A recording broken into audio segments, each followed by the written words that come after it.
नमस्कार, मैं शीलेंद्र कुमार शर्मा आपकी आवाज़ से आज आपके सामने एक बार फिर आज हूँ।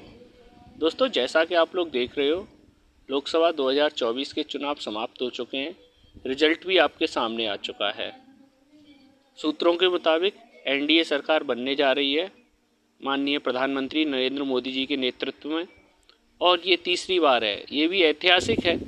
अब मैं आपको कुछ तथ्यों पर अपना प्रकाश डालना चाहूँगा, और अगर वो तथ्य आपको सही लगते हैं तो उनको लाइक करें। अगर आपको उनमें कोई समस्या लगती है तो आप मेरे को कमेंट लिख के भेजें, क्या मेरा मानना सही है या गलत है। दोस्तों, सबसे पहले जब चुनावी घोषणा पत्र आता है तो सारी राजनीतिक पार्टियां अपना अपना मैनिफेस्टो या घोषणा पत्र जारी करती हैं, और उसमें क्या झूठ क्या सही उस पर कभी आपने विचार किया? जब आप सब्जी लेने जाते हो तो मिर्च खराब है या लौकी अच्छी है यहाँ तक देखते हैं, है ना, जबकि 20 रुपए की 30 रुपए की जो सब्जी लेते हैं। आप देश के लिए नेता चुन रहे हैं, क्या कभी किसी ने इतना परखा? बस एक तरफ चाल चल दी, लोग बोले उसे दो, बस दे दिया। जैसे माननीय राहुल जी ने बोल दिया कि 8,500 रुपये महीने आपके महिलाओं के खाते में आएंगे। कहाँ से आ जाएंगे, कभी किसी ने सोचा?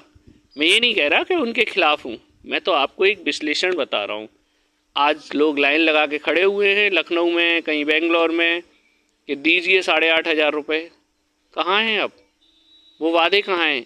और मान लीजिए दोस्तों, ये वादे भी पूरे हो गए, जिस सरकार ने भी बन गए, तो ये पैसा कहाँ से आएगा? किसकी जेब पे ये खर्च पड़ेगा? जो टैक्स दे रहे हैं उन पे।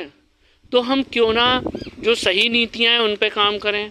सबसे पहले हम जो ज़्यादा जनसंख्या है उस जनसंख्या को कंट्रोल करें। जहाँ भी जनसंख्या है कोई भी है उसको कंट्रोल करें सबसे पहला, क्योंकि संसाधन हमारे पास सुनिश्चित उसमें है, संसाधन ज़्यादा नहीं है, लेकिन हम उनका व्यय ज़्यादा है। तो वो कहाँ से आएगा?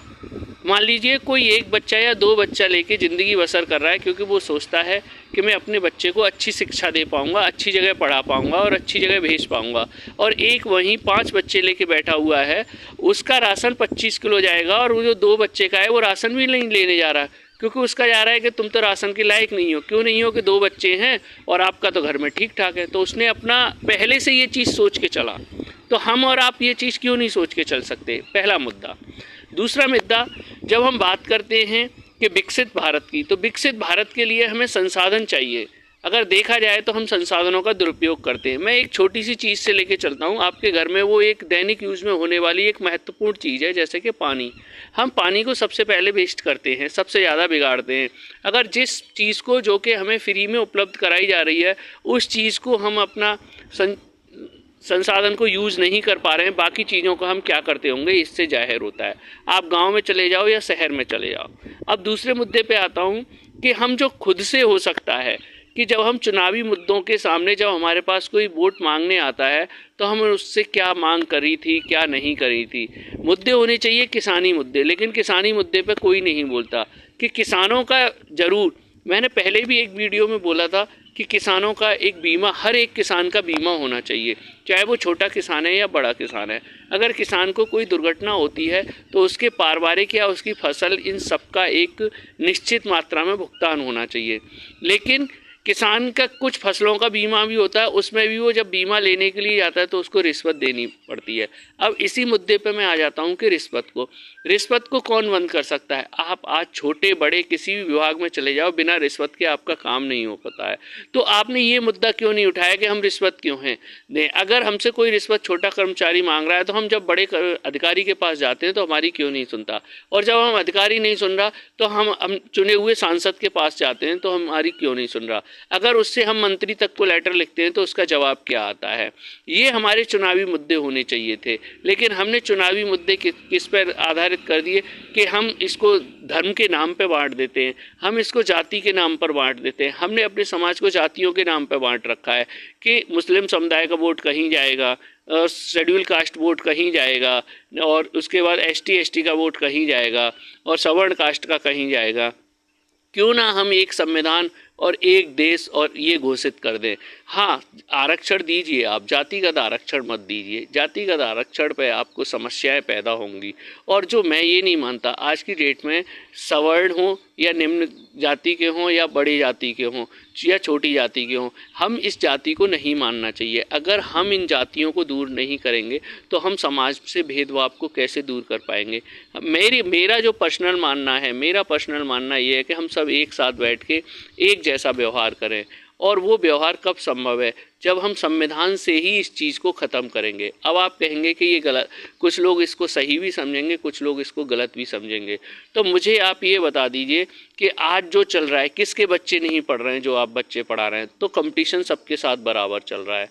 तो आप एक बार तो एक पीढ़ी को तो इस चीज़ का भुगतना पड़ेगा, लेकिन आने वाला हमारा विकसित भारत होगा। हम सभी चाहते हैं कि हम एक विकसित भारत का हिस्सा बने, लेकिन जब तक ये विकसित भारत नहीं हो सकता जब तक आप सभी साथ ना दें। अब हम चलते हैं कि थोड़ी देर के लिए हम सोच लेते हैं कि सरकार किसकी बन रही है। एक तरफ जो हार कर आई है इंडिया सरकार, वो सोच रही है कि हम सरकार बना देंगे, और एनडीए सरकार बोल रही है हम सरकार बना देंगे। माना कि सरकार गठबंधनी की ही चलेगी, लेकिन क्या कभी आपने सोचा है कि एक घर में जब चार भाई अपने हिस्सा बंटवारे के लिए कितना लड़ाई झगड़ा, कोर्ट कचहरी आप जो देख रहे हैं सारे अधिकारियों को पता है, और सभी आप गाँव वासी हों या शहरवासी हों सबको पता है। क्या एक इतनी बड़ी सरकार चला सकते हैं? आप खुद बताइए कि कांग्रेस जिस सरकार का दावा कर रही है 99 सीट लेके, क्या वो इतनी बड़ी सरकार को चला सकते हैं? क्या वो आज तक कितने बार गठबंधन हुए हैं और कितने बार टूटे हैं? क्या वो उन लोगों के साथ सरकार चला सकते हैं? और मान लीजिए अगर इन परिस्थितियों की वजह से नुकसान होगा तो किसका होगा? देश का होगा। अगर एक चुनाव के बाद आप महंगाई देखते हैं कितनी चली जाती है। आज अगर इसी गठबंधन की वजह से चुनाव अगर 6 महीने बाद या साल भर बाद होते हैं तो इसमें नुकसान किसका जाएगा? जनता का जाएगा। हर जनता ने, अभी 2 महीने चुनावी प्रकरण चला तो किसने सहा? जनता ने सहा। कोई भी सरकारी कामकाज नहीं हो रहा था, कोई भी ऑफिस में कोई काम, जहाँ भी जाओ कह देते थे कि सरकारी काम नहीं हो पा रहे हैं, चुनाव में व्यस्त है, सभी की ड्यूटी लगी है। तो ये भुगतना किसको पड़ रहा है? जनता को। तो जनता क्यों नहीं आवाज़ उठाती? जनता कहाँ है? जनता ने जो वोट दिया तो सोच समझ के क्यों नहीं दिया, और अपने वोट का हिसाब क्यों नहीं मांगा? सबसे बड़ी चीज़ है, आप 10 रुपये खर्च करके आते हैं किसी के पास तो आप हिसाब मांगते हैं, लेकिन आपने कभी अपने वोटों का हिसाब नहीं मांगा। मैं उन सभी वर्गों से पूछना चाहता हूं जिन्होंने वोट दिए और आज वो अपने वोटों का अगर हिसाब नहीं मांगते हैं तो फिर कहाँ गया? आपने जो अपने क्षेत्र का सांसद जिताया उससे कभी आपने हिसाब मांगा कि मेरे यहाँ की सड़कें क्यों नहीं सही हुई, मेरे यहाँ के स्कूल सही क्यों नहीं है? क्या किसी सांसद ने जाके देखा कि सरकारी स्कूलों की हालत क्या है? क्यों? इन चीज़ों का आप कैसे हिसाब मांगोगे और कब मांगोगे? आपकी पीढ़ियां बदल जाएगी। आप तो एक बात कह के छोड़ जाओगे कि सरकार कुछ नहीं कर रही। सरकार कोई उसका अलाउद्दीन का चिराग नहीं है उसके पास जो कि वहाँ से वो देखेगी और उसको सारा पता चल जाएगा। आप दिखाएंगे तभी आईना दिखेगा, और आईना आप बनो, आप दिखाओ। हर गांव से, हर गली से, हर स्कूल से ये आना चाहिए कि यहाँ की हालात ख़राब हैं, यहाँ के रोड्स ख़राब हैं, यहाँ के स्कूल ख़राब हैं, और ये आवाज़ जनता की सरकार तक पहुँचाइए। अब रही बात उत्तर प्रदेश की, कि सब लोगों ने बोला कि उत्तर प्रदेश में खराब प्रदर्शन रहा, तो मैं माननीय मुख्यमंत्री से एक आग्रह करना चाहूँगा कि आप कहाँ कमियां रहीं। आपकी खुद की टीम है, और मैंने एक वीडियो में और बोला था कि आपकी खुद की टीम होनी चाहिए जिसकी वजह से आप ये पता कर पाएँ कि आपकी कहाँ कमियां रह गई और उन कमियों को आप दूर करें, तभी आप ये अच्छा प्रदेश कर पाएंगे। और मैं माननीय मुख्यमंत्री से एक बार फिर कहूँगा, आप अपने लेवल पे एक सर्वे कराएं, और जनता से कहूँगा उस सर्वे में आप ज़्यादा से ज़्यादा ये दें कि कहाँ समस्याएं हैं। ठीक है, अगली वीडियो में फिर मिलते हैं। जय हिंद, जय भारत।